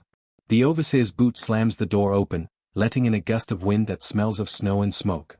Edric rises, his body a tapestry of aches, and shuffles out with Limpa and Greyhair, their silent presence a faint anchor in the storm of his existence. The bond they've forged, whispered words, shared glances, feels like a lifeline, but today, it will be tested. The thralls are marched not to the fields but to Thorvald's longhouse, its serpent-carved roof looming under a sky heavy with clouds. The air buzzes with anticipation, the settlement alive with preparations for a grand feast. Vikings haul barrels of ale, their laughter sharp, while thralls carry baskets of bread and slabs of meat, their faces blank with exhaustion. Historical records show Viking feasts were displays of power, where chieftains like Thorvald flaunted wealth and cemented alliances with food, drink, and sometimes cruelty. Edric's tasked with hauling wood for the longhouse's hearth, the logs heavy and splintered, tearing his sores open anew. The overseer's stick hovers, but his eyes are on the feast, giving Edric a moment to breathe and to think. Inside the longhouse, the air is thick with the scent of roasting boar and warm ale, a cruel tease for Edric's empty stomach. The hall is a chaos of furs, silver, and firelight, its walls hum with shields that glint like watchful eyes. Thorvald sits at the head, his scarred cheek twitching as he barks orders, his wife beside him, her silver-beaded braids catching the flames. Edric moves carefully, stacking wood near the hearth, its heat a fleeting comfort against the winter's bite. Limper is there too, carrying a barrel, his limp barely slowing him. Grey hair serves ale, her movements swift but cautious, her eyes darting to Thorvald's wife. Edric wonders what she knows, what she's seen in her years here. A quirky tidbit surfaces. Viking feasts sometimes included bragging contests, where warriors boasted of their deeds to gain favor. Edric overhears a warrior, his beard braided with beads, boasting of a raid that sounds eerily like the one that took his village. His heart lurches. Could Aelfwine have been part of that haul? He pushes the thought down, focusing on the wood, but the ember of hope and fear burns brighter. Historians still argue whether Viking feasts were purely social or strategic, a stage for politics as much as celebration. For Edric, it's a stage of survival, every step a dance to avoid Thorvald's wrath. The feast begins, and the thralls become shadows, moving through the chaos to serve and clean. Edric pours ale, his hands trembling as he fills a warrior's horn, the liquid's rich scent making his stomach growl. The warrior, drunk and loud, grabs Edric's arm, sloshing ale onto his tunic, and laughs, his breath sour. Edric freezes, expecting a blow, but the man shoves him away, turning back to his boasting. Joke number 1, Viking parties, where the ale flows, the tempers flare, and the thralls dodge both. Edric catches Limper's eye across the hall, a flicker of understanding passing between them. Grey hair, serving nearby, brushes past, whispering, "Keep your head down." Her warning is a lifeline, but it stings. Does she think he's reckless? Thorvald's cruelty shines tonight. He calls for a thrall, a young man, barely older than Wulfric from Hedeby, to entertain the guests. The boy is pushed into the center, handed a wooden sword, and forced to fight a warrior twice his size. The crowd roars, their laughter sharp as the boy stumbles, his face pale with fear. Thorvald's wife claps, her smile cold, and Edric's gut twists. The warrior toys with the boy, knocking him down with a lazy swing, and the hall erupts. Edric's hands clench, his woodpile forgotten, but Greyhair's sharp glance pulls him back. A fringe fact nudges his mind. Some Viking chieftains used thralls in mock battles to amuse guests, a cruel game that sometimes ended in blood. The boy is spared, sent crawling back to the shadows, but Edric feels the weight of his own vulnerability. The sensory details overwhelm. The hearth's heat battles the chill seeping through the walls, the boar's smoky aroma mixes with the tang of spilled ale, and the crowd shouts vibrate in Edric's chest. His hands, raw and bleeding, slip on the logs, leaving red smears.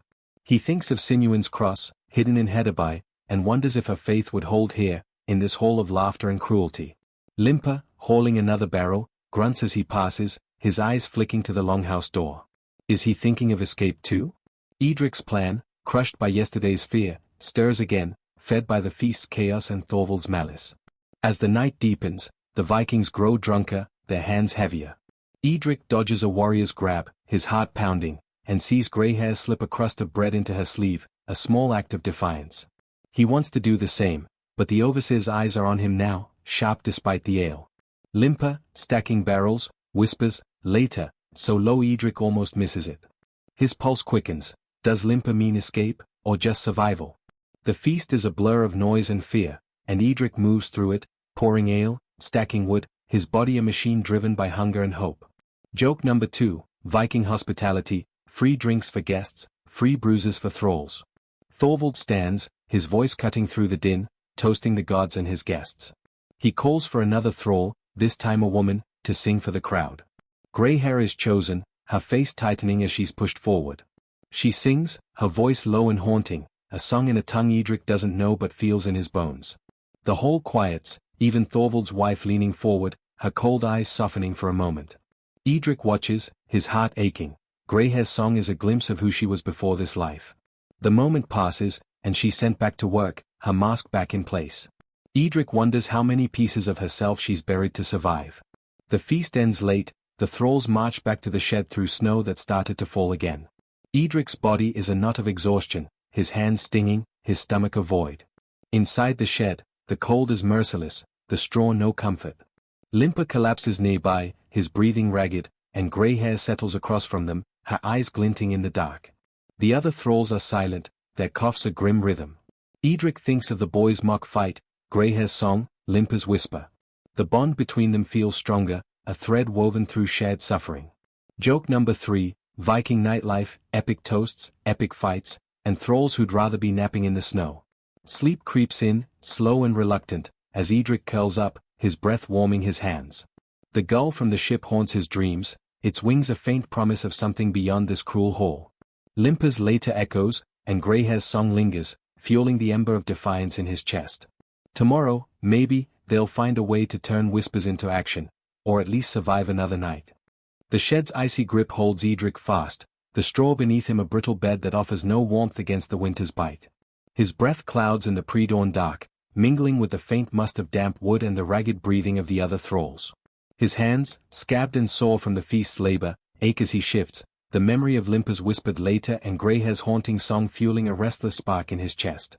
The overseer's boot crashes against the door, the sound sharp as a whip, and Edric rises, his body protesting with every move. Limper and Greyhair stir nearby, their silent presence a fragile tether in this world of chains. Today, though, something feels different, a tension in the air, like the moment before a storm breaks. The thralls are marched to the fields, the snow crunching under Edric's bare feet, each step a needle of pain. The sky is a slab of grey, heavy with the promise of more snow, and the settlement hums with a strange energy. The task is clearing a new field, hacking at frozen earth with picks to make way for spring crops. Historical records confirm Viking settlements expanded through such labor, with thralls breaking ground for barley or rye, their work shaping the land's future while their own was stolen. Edric swings his pick, the impact jarring his arms, the cold earth unyielding. Limper works beside him, his limp barely slowing his steady strikes, while Greyhair hauls away loose dirt, her face set but her eyes sharp, watching. The spark of rebellion Edric felt at the feast grows brighter. Limper's whisper, Greyhair's nod, they hint at a shared dream, a chance to defy Thorvald's rule. The field is near the forest's edge, the palisade's gap still visible through the snow. Edric's heart races as he works, his eyes darting to the trees. A quirky tidbit surfaces. Some Viking thralls pass secret messages by tying knots in ropes or cloth, a code hidden in plain sight. Edric notices a scrap of fabric tied to a post, its knots odd and deliberate. Did Limper or Greyhair leave it? He wants to ask, but the overseer's stick is never far, and silence feels safer. Historians still argue whether such acts of defiance were common or desperate outliers, crushed by the weight of Viking power. For Edric, the knots are a whisper of hope. The morning is a slog of picks and frozen dirt. Edric's hands bleed again, the pick's handle tearing his scabs, but he grits his teeth, driven by the thought of those knots. Limper works closer now, his shoulder brushing Edric's as they strike the earth. Tonight, he mutters, so low it's almost lost in the wind. Edric's pulse leaps. Tonight? A plan? Greyhair, nearby, catches his eye, her face unreadable but her hands pausing on her shovel. The overseer shouts, and they scatter back to work, but the word tonight burns in Edric's mind, a flame against the cold. Joke number 1, Viking teamwork, dig fast, whisper faster, and hope the overseer's got bad ears. Midday brings a thin gruel, served in bowls that feel colder than the snow. The thralls huddle near the field, their hands trembling as they eat. Edric sits close to Limper, who chews slowly, his eyes on the forest. Greyhair joins them, her bowl half empty, her gaze flicking to the knotted cloth. Careful, she whispers, barely moving her lips. Edric nods, his heart pounding. The sensory details are stark, the gruel's fishy tang, the wind's icy bite, the distant bark of Thorvald's hounds, their chains rattling like a warning. Edric's hands, raw and stinging, clutch the bowl, and he thinks of Aelfwine, her laughter a distant echo. Is she out there, plotting her own defiance? The thought fuels his resolve, but fear keeps it tethered. The afternoon is more digging, the earth fighting every strike. Edric's body is a machine of pain, his arms trembling, his feet numb. The forest looms closer, its shadows a promise and a threat. Limper works with a quiet intensity, his pick striking harder now, as if he's digging toward something more than dirt. Greyhair's eyes dart to the palisade, where a guard slouches, his attention on a flask of ale. Edric's plan, half-formed, fed by Limper's tonight, takes shape, slip through the gap, steal food from the barn, vanish into the trees. But the risks are heavy: hounds, cold, Thorvald's wrath. Joke number 2, Viking escape planning. Step 1, run. Step 2, don't get eaten by wolves or overseers. Thorvald rides by, his horse's hooves crunching the snow, his scarred cheek catching the dim light. He pauses, his eyes narrowing as they land on Edric, then Limper. Does he sense their defiance? Edric keeps his head down, his pick moving, but his heart races. Thorvald's wife follows, her silver-beaded braids glinting, her gaze cold as she scans the thralls. She lingers on Greyhair, who meets her eyes with a defiance that makes Edric's breath catch. A fringe fact nudges his mind: some Viking women punished rebellious thralls themselves, their authority as sharp as any warrior's axe. Edric hopes Greyhair's boldness doesn't mark her for trouble. As dusk falls, the thralls are marched to the barn to store tools. The air inside is thick with hay dust, a faint warmth that teases Edric's frozen skin. Greyhair directs the work, her voice low but firm, and Edric notices her slip a small knife, a rusted blade, barely sharp, into her sleeve. Did she steal it? For escape, or protection? Limper lingers near the barn's door, his eyes on the guard outside, now half drunk. The moment feels ripe, but Edric's courage wavers, the memory of the palisade's gap and yesterday's failure heavy. Limper catches his eye, nodding slightly, and Edric's resolve hardens. Tonight, maybe, they'll act. Back in the shed, the cold is a beast, clawing at Edric's bones as he collapses onto the straw. Limper and Greyhair settle nearby, their breathing steady but tense. The other thralls are silent, their coughs a grim rhythm, some too weak to rise. Edric's mind races, replaying Limper's tonight, Greyhair's knife, the knotted cloth.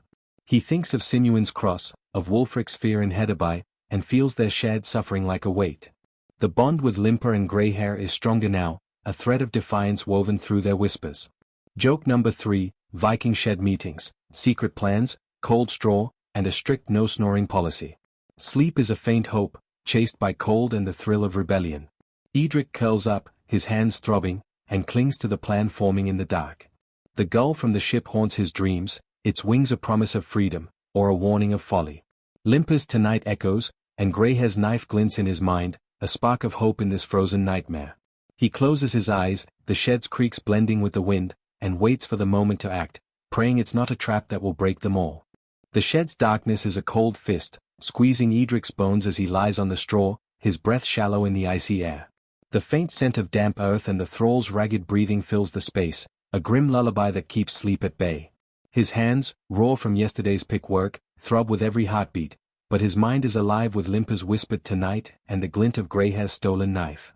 The rebellion they've hinted at, a fleeting plan to slip through the palisade's gap, burns in his chest, fragile but fierce. The overseer's boot crashes against the door, the sound sharp as a blade, and Edric rises, his body a knot of pain and anticipation. Limper and Greyhair stir nearby, their eyes meeting his in the dim light, a silent pact forged in shared suffering. The thralls are marched to the fields under a sky heavy with snow, the ground crunching like brittle bones under Edric's bare feet. Today's task is hauling manure to fertilize the frozen earth, a job that reeks of humiliation as much as decay.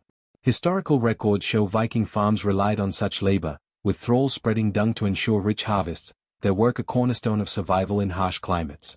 Edric shovels the muck, its stench stinging his eyes, his hands slipping on the wooden handle. Limper works beside him, his limp pronounced but his movements steady, while Greyhair spreads the manure, her face a mask of quiet resolve. The forest looms at the field's edge, the palisades gap a faint promise in the morning mist. The rebellion's whisper grows louder. Edric catches Limper's eye, and a nod, so slight it could be nothing, passes between them. Greyhair, raking manure, glances at the gap, her hand brushing the sleeve where her knife hides. A quirky tidbit surfaces. Some Viking thralls use stolen tools, like knives or awls, as weapons in desperate revolts, though most ended in blood. Edric's heart races. Could their plan work, or is it a fool's dream? Historians still argue whether thrall rebellions were rare sparks of defiance or more common than Viking sagas admit. For Edric, the gap in the palisade is a beacon, but the risks, hounds, guards, Thorvald's wrath, loom like shadows. The morning is a haze of stench and cold.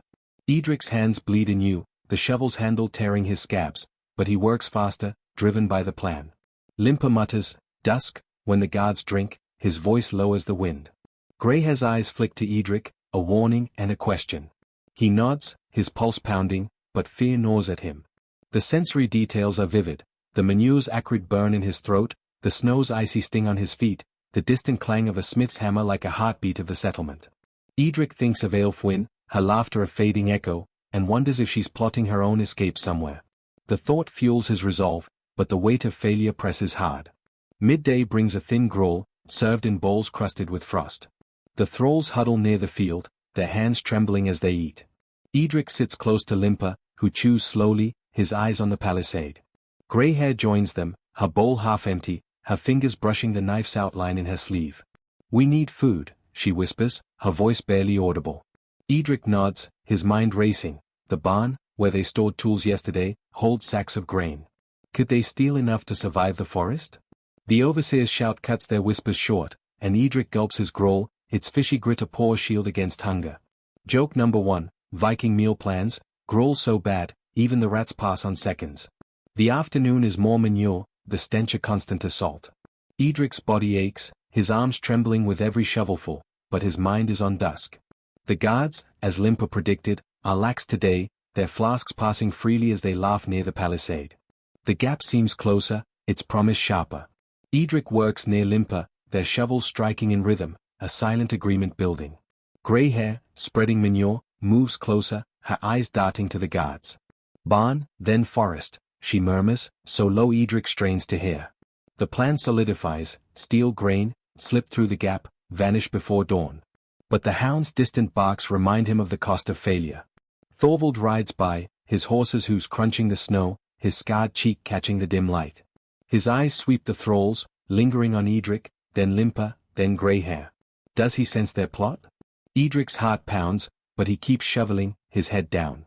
Thorvald's wife follows, her silver-beaded braids glinting, her gaze cold as she points at Grey-hair. The overseer nods, and Grey-hair is pulled aside, her face blank but her eyes sharp with fear. Edric's stomach lurches. What do they want with her? A fringe fact nudges his mind. Some Viking women singled out thralls for punishment, their whims as deadly as any warrior's axe. He prays Greyhair's knife stays hidden. Joke number 2, Thorvald's quality control. Bad manure spreading gets you a meeting with the boss's wife, no coffee included. Dusk falls, the sky a bruise of purple and grey.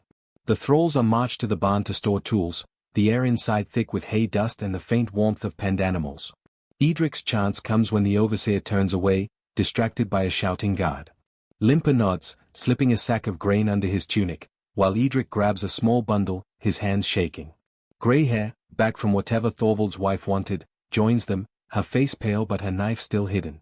The guards outside are drunk, their laughter loud, and the palisade's gap beckons. They move, hearts pounding, toward the barn's door, but a hound's bark splits the air, sharp and close.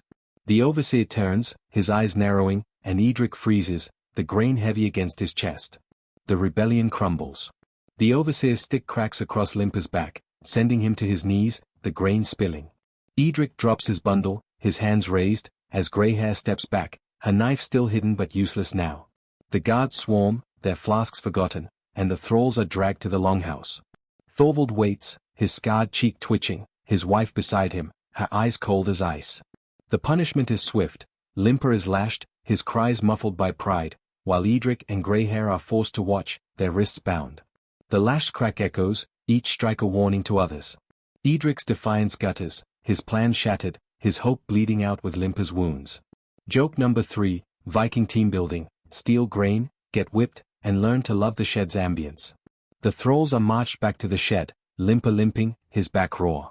The cold is merciless, the straw no comfort as Edric collapses, his body trembling with fear and guilt. Grey-hair settles nearby, her eyes glinting with unshed tears, her knife gone, taken or hidden, he doesn't know. Limper's breathing is ragged, but he mutters, "Not over," a spark of defiance despite the pain. Edric thinks of Sinuin's cross, of Wulfric's fear in Hedeby, and feels their shared suffering like a chain. The gull from the ship haunts his dreams, its wings a fading promise. He curls up, the shed's creaks blending with the wind, and clings to that spark, praying it's enough to survive the retribution still to come. The shed's darkness is a cold prison, its walls creaking as the winter wind howls outside, mocking Edric's shattered hopes. The straw beneath him is damp, its musty scent mixing with the coppery tang of Limper's blood, still fresh from the lashing. Edric lies awake, his body aching from the day's manure work and the weight of their failed rebellion. His hands, raw and scabbed, tremble as he curls them against his chest, the memory of the overseer's stick and Thorvald's cold stare burning in his mind. Limper's ragged breathing fills the shed, a grim reminder of their punishment, while Greyhair's silence across the straw feels heavier than ever. The spark of defiance they'd nursed, whispered plans, stolen grain, the Palisades Gap, lies crushed, but a new terror looms. Thorvald's wife has chosen Edric for a ritual, a blot to honor the gods. Dawn breaks, grey and merciless, as the overseer's boot slams the door open. The air bites Edric's face, smelling of snow and smoke from the longhouse's hearths. The thralls are marched out, but Edric is singled out, a guard's rough hand yanking him toward the settlement's heart. Limper, his back still raw, meets his eyes with a grim nod, while Greyhair's gaze is sharp with worry, her hands clenched. The clearing from the earlier ritual awaits, its rune-etched stones dusted with fresh snow, the platform now adorned with fresh branches and a fire that crackles with an eerie hunger. Historical records confirm Viking blots often involved sacrifices to ensure divine favor, sometimes animals, sometimes thralls, their blood spilled to appease gods like Odin or Freyr. Edric's heart thuds. Has his failed rebellion marked him for the knife? The crowd gathers, Vikings in furs, their faces flushed with anticipation. Thorvald stands tall, his scarred cheek catching the firelight, his wife beside him, her silver-beaded braids glinting like ice. The priest, his face still painted with ash, chants in a low, guttural tone, his eyes locking onto Edric. A quirky tidbit surfaces. Some Viking rituals included thralls as offerings who were spared at the last moment, their fear pleasing the gods as much as blood. Edric clings to this, but the priest's knife, its blade etched with runes, gleams with purpose. Historians still argue whether human sacrifices were common or exaggerated by fearful chroniclers, but for Edric, the platform feels like a gallows, the air thick with the scent of pine and dread. The sensory details are vivid, the fire's heat battles the winter chill, its smoke stinging Edric's eyes, while the crowd's chant vibrates in his chest. His wrists are bound again, the rope biting his raw skin, and his led to the platform, his bare feet slipping on icy wood. The priest raises a horn of mead, pouring it onto the ground, the steam rising like a ghost. Edric's mind races, replaying the boy's mock sacrifice from weeks ago, the knife that didn't fall. Will he be so lucky? He thinks of Sinuan's cross, hidden in Hedabai, and wishes for her faith to steady him. Joke number 1, Viking rituals, where the guest list is short, the knives are sharp, and the gods have terrible taste in entertainment. The priest ties a cloth around Edric's eyes, plunging him into darkness. His heart pounds, each beat a plea for survival. The crowd's chant grows louder, a storm of voices, and he feels the priest's hand on his shoulder, guiding him to kneel. The platform creaks, the fire's heat licking his face, and he smells blood, animal, he hopes, from a goat or ox. Thorvald's voice booms, a command in Norse, and Edric braces for the knife. But instead, the priest cuts the ropes, freeing his wrists, and pulls the cloth from his eyes. The crowd roars, and Edric blinks, dazed, as the priest smears warm blood, goat's blood, he realizes, across his forehead.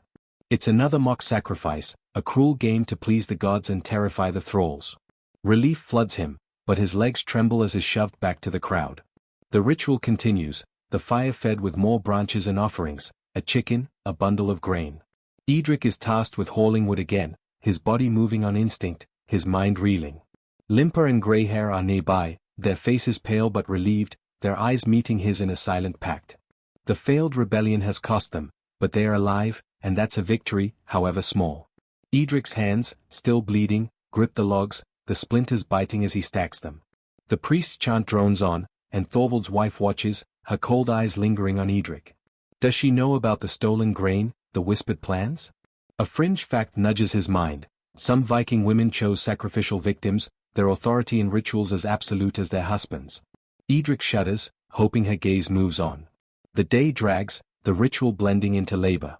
Edric hauls wood, serves ale, and cleans spilled offerings, his body a machine driven by fear and survival. The longhouse fills with Vikings, their laughter sharp as they toast the gods. Limper, limping but steady, carries a barrel, his eyes flicking to Edric with a spark of defiance. Greyhair, serving bread, brushes past, whispering, "We're not done." Her words reignite the ember of rebellion, though Edric's heart is heavy with the memory of Limper's lashing. Joke number 2, Viking gods, big on drama, low on mercy, and definitely not hiring thralls for the afterlife. As dusk falls, the thralls are marched back to the fields to finish the day's work, spreading more manure, the stench a constant assault.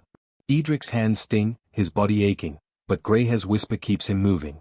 The forest looms, the palisades gap still there, a faint promise in the fading light. Limper works close, his shovel striking with purpose, and Edric wonders if tonight still holds. The guards, sated by the ritual's ale, are lax, their laughter drifting from the longhouse. The sensory details overwhelm, the manure's acrid burn, the snow's crunch underfoot, the distant howl of a hound, its chain rattling like Edric's fears. Thorvald appears, his horse snorting steam, his scarred cheek twitching as he inspects the thralls. His wife follows, her gaze sharp, and Edric feels her eyes like a blade.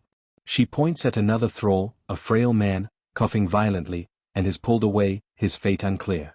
Edric's stomach twists, but he keeps shoveling, his head down. The ritual's mock sacrifice spared him, but Thorvald's cruelty is a constant threat.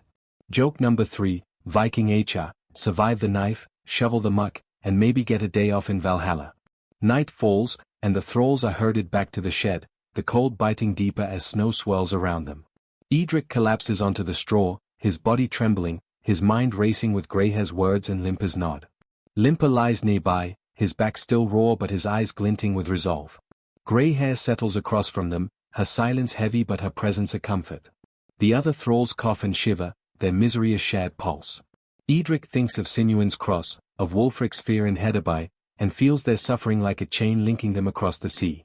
The gull from the ship haunts his dreams, its wings a fading hope as he curls up, the shed's creaks blending with the wind, praying for the strength to face whatever Thorvald's gods demand next.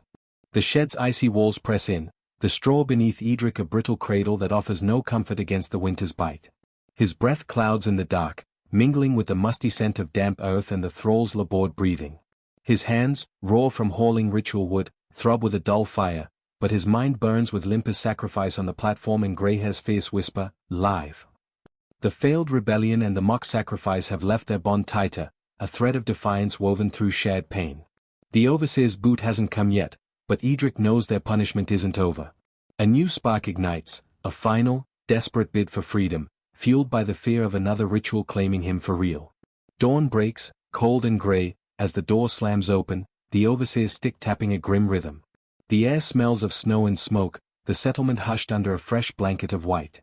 The thralls are marched to the fields, their chains clinking softly, Limper limping but upright, Greyhair's face set with quiet resolve. Today's task is clearing snow from a path to the barn, a job that numbs Edric's bare feet and stings his raw hands. Historical records show Viking thralls maintained settlements through winter, their labor ensuring access to food and livestock, even as they starved. Edric shovels snow, its weight heavy on his wooden spade, the cold biting deeper with every scoop. The forest looms at the field's edge, the palisades gap still there, a faint promise in the morning mist. The idea of escape, crushed by the rebellion's failure, flares anew. Edric glances at Limper, whose eyes flick to the gap, and Greyhair, whose hand brushes her sleeve, her knife, he hopes, still hidden. A quirky tidbit surfaces. Some Viking runaways stole cloaks or boots from barns, small thefts that meant survival in the wild. Edric's mind races, the barn holds more than grain, it has sacks, maybe rags, enough to shield them from the cold. Historians still argue whether escaped thralls found freedom or traded one death for another in the forest's jaws. For Edric, the gap is a gamble, but staying means another platform, another knife. He shovels faster, his heart pounding, the plan taking shape, steal supplies, slip through at dusk, run until the hounds lose their scent. Limper works beside him, his shovel striking snow with a steady rhythm, his back still raw from the lash but his spirit unbroken. Barn, tonight, he whispers, his voice a ghost in the wind. Edric nods, his pulse quickening. Greyhair, clearing a path nearby, meets his eyes, her nod so slight it could be nothing. Their bond, forged in whispers and near death, feels like a shield against Thorvald's cruelty. The overseer's eyes are on them, but is distracted by a shouting guard, giving Edric a moment to breathe and to hope. Joke number 1, Viking snow removal, great for building character, terrible for toes and escape plans.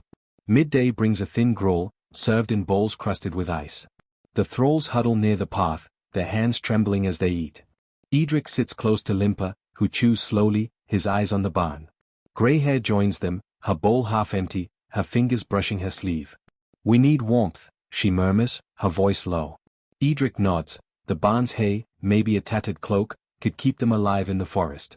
The sensory details are sharp, the Grohl's fishy grit, the snow's icy sting on his feet, the distant bark of Thorvald's hounds, their chains rattling like a warning. Edric thinks of Aelfwine, her laughter a fading echo, and clings to the hope she's fighting too. The plan feels real now, but fear gnaws at him, hounds, cold, Thorvald's wrath. The afternoon is more snow, the path growing clearer but Edric's body weaker.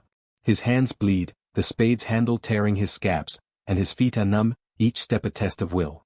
Limper works closer, his shoulder brushing Edric's, a silent promise. Greyhair's eyes dart to the palisade, where the guards slouch, their flasks passing freely.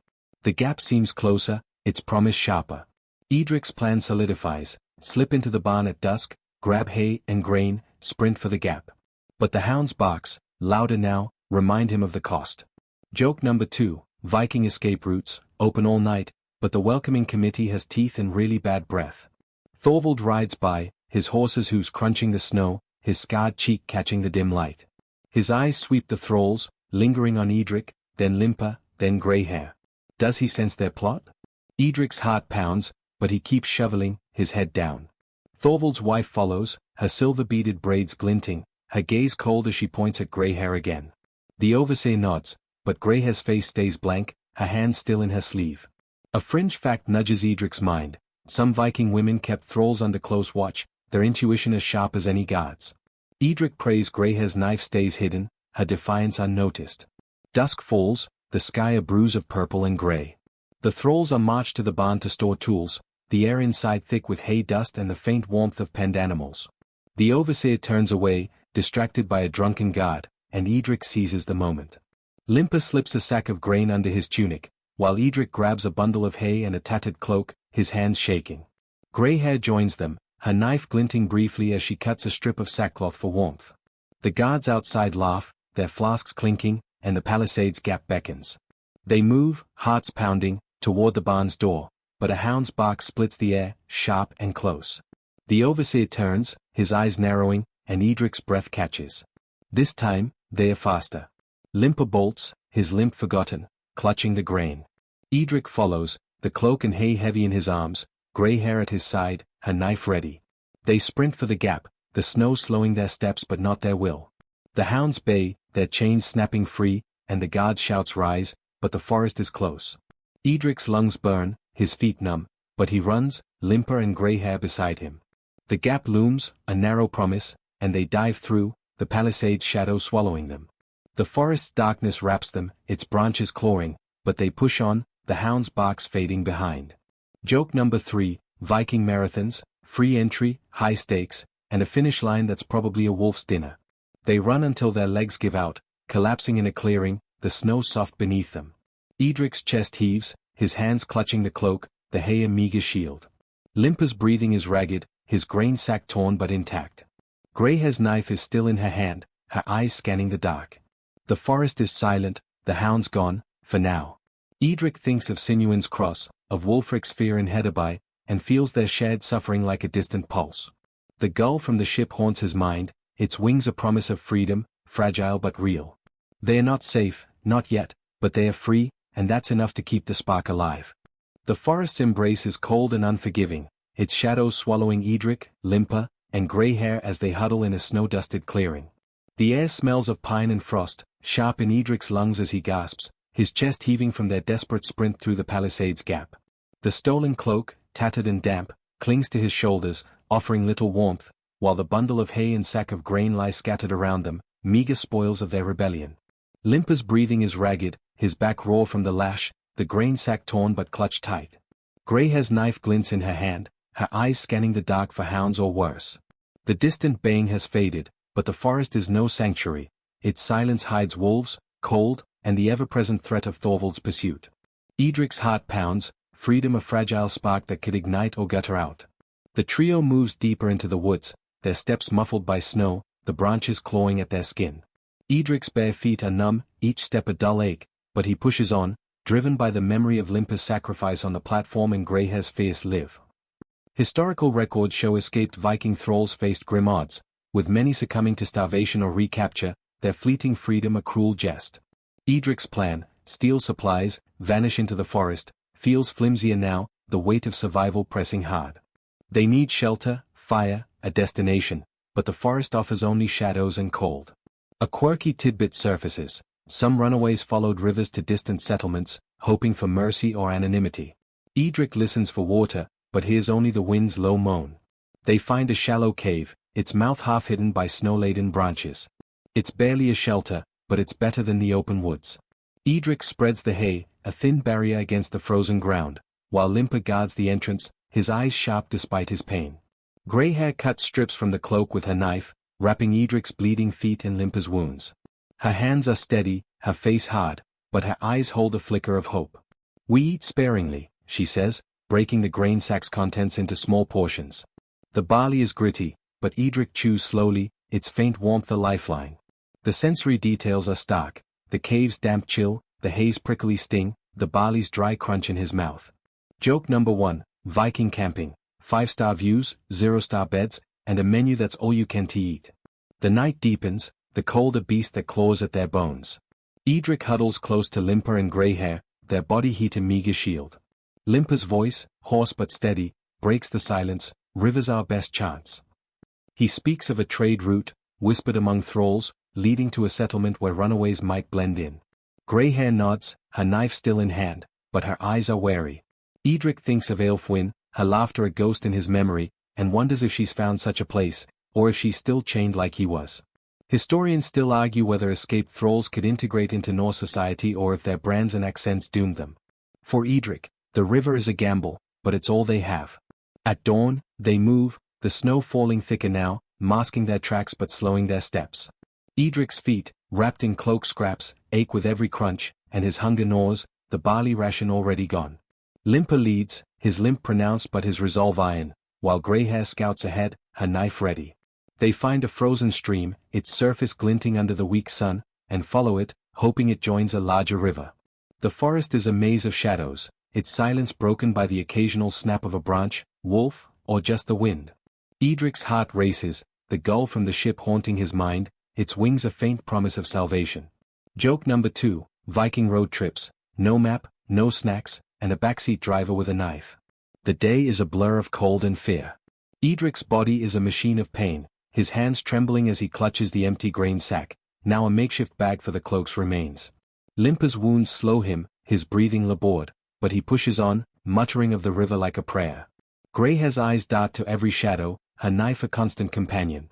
They find berries, frozen but edible, and Edric's mouth stings as he eats, the tartness a cruel tease of nourishment. A fringe fact nudges his mind. Some Viking runaways survived by eating bark or moss, their desperation a testament to their will.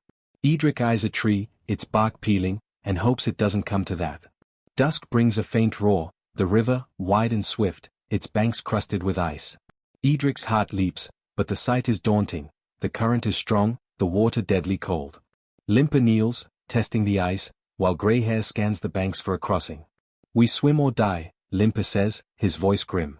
Edric shudders, the memory of the longship's hold flashing back, the sea's chill, the fear of drowning. They build a small fire, its heat a fleeting gift, and rest, knowing the crossing will test them all. The fire's crackle is a comfort, its smoke blending with the river's mist, but the hound's distant baying shatters the moment. Thorvald's men are close. The trio scrambles, dousing the fire, their plan now a race against time. Edric's feet slip on the icy bank, his hands clutching the sack as they wade into the river. The cold is a blade, stealing his breath, numbing his legs. Limper grunts, his wounds bleeding anew, while Greyhair's knife cuts through a branch to steady them. The current pulls, relentless, but they reach the far bank, soaked and shaking. The hound's barks fade, the forest silence returning, but Edric knows they are not safe. They stumble on, the river behind them, the trade route a faint hope. Joke number 3, Viking swimming lessons. Jump in, freeze fast, and pray the hounds hate water. Night falls, and they find another clearing, too exhausted to go further. Edric's body trembles, his clothes frozen to his skin, but he's alive, Limper and Greyhair beside him. They huddle under the cloak scraps, their breath clouding, their bond of fire that keeps despair at bay. Edric thinks of Sinuin's cross, of Wulfric's fear in Hedeby, and feels their shared suffering like a distant pulse. The gull's wings flicker in his mind, a promise of freedom, or a warning of its cost. They've escaped Thorvald's chains, but the forest, the cold, and the unknown lie ahead. For now, survival is enough. As the stars fade, Edric's eyes grow heavy, the forest's whispers softening. The cold retreats, a gentle warmth creeping in, not from the cloak, but from the bond with limper and grey hair, their defiance a quiet strength. The river's roar lingers, a lullaby of hope, its current carrying them toward a new dawn.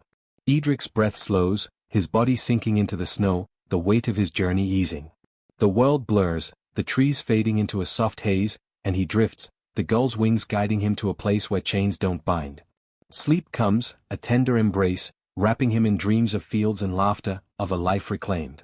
The forest hums, its shadows no longer cruel, and Edric rests, his heart whispering of tomorrows yet to come.